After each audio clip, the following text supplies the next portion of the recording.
Salut à tous, alors aujourd'hui je vous retrouve pour la présentation d'un achat effectué sur eBay. Donc c'est pour continuer encore une fois dans les achats classés cheap. Donc cette fois-ci je vais vous présenter un chargeur de batterie et ses batteries achetés dans une boutique chinoise. Pour le colis, tout simple comme d'habitude, en plastique. Chaque élément regroupé dans des sacs et protection supplémentaire du polystyrène. Alors on va commencer par les batteries, ce sont des types 18650, donc comme vous pouvez le voir ici, des 3,7 volts pour 9800 mAh. Donc les 3,7 c'est celles que j'utilise toujours pour mes lampes. Puis des batteries rechargeables c'est toujours mieux que 3 petites piles comme on peut voir assez souvent.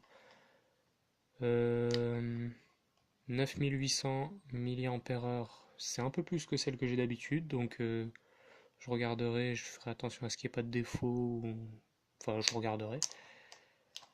Ensuite, le chargeur de batterie, donc lui par contre, un petit peu plus déçu à ce niveau-là, là vous pouvez voir, hop, une fissure.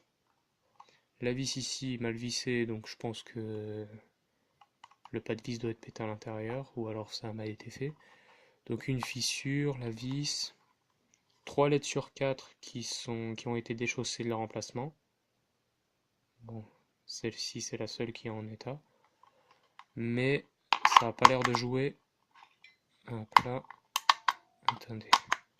Ouais, les ressorts sont assez fragiles quand même. Il va y faire attention à ça.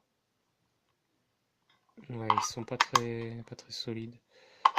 Donc voilà, une fois que toutes les hop là, batteries sont mises, vous pouvez voir quand même que tout fonctionne.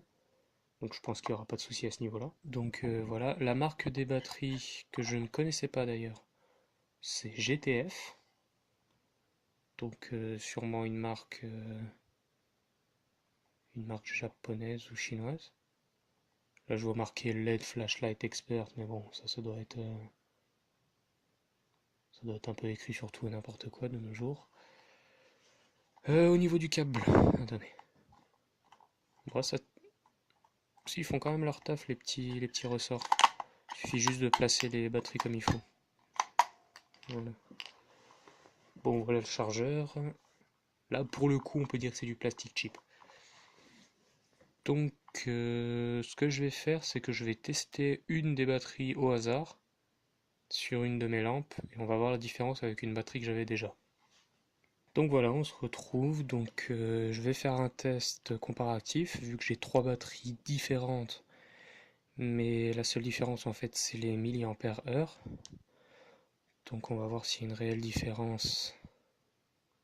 Hop là. Donc celle-ci, c'est celle que j'ai reçue avec la lampe Ultrafire que j'avais faite précédemment. Donc la WF501B Ultrafire. Après celle-ci, la Ultrafire, encore une fois, mais le design est différent.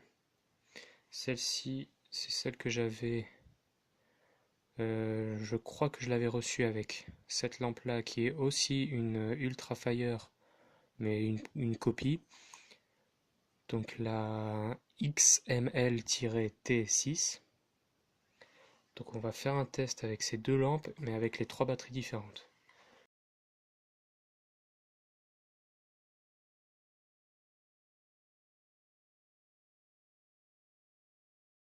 Donc voilà, bon bah comme d'habitude, je vais vous dire si je le conseille ou pas.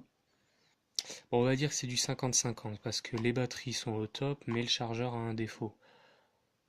Même pas parce que le chargeur il marche, donc on va dire plutôt 75% recommandable et le reste un peu moins quoi, mais ça va jouer sur des défauts de manufacture. Mais bon, quand on achète quelque chose qui vient de Chine, on a le prix qui est différent, donc forcément la main-d'œuvre est différente. Sur des vêtements, on aura moins de soucis. Sur des lampes, on aura moins de soucis aussi. Et sur de l'électronique, ça devient un peu plus complexe. Enfin, sur les finitions, je veux dire, pardon. Sur les finitions comme ça, c'est du plastique de merde, entre guillemets. Donc, je vous la recommande à 75%. Donc, c'est tout pour cette vidéo. Je vous dis à plus pour de prochaines. Et d'ici là, portez-vous bien et ciao tout le monde.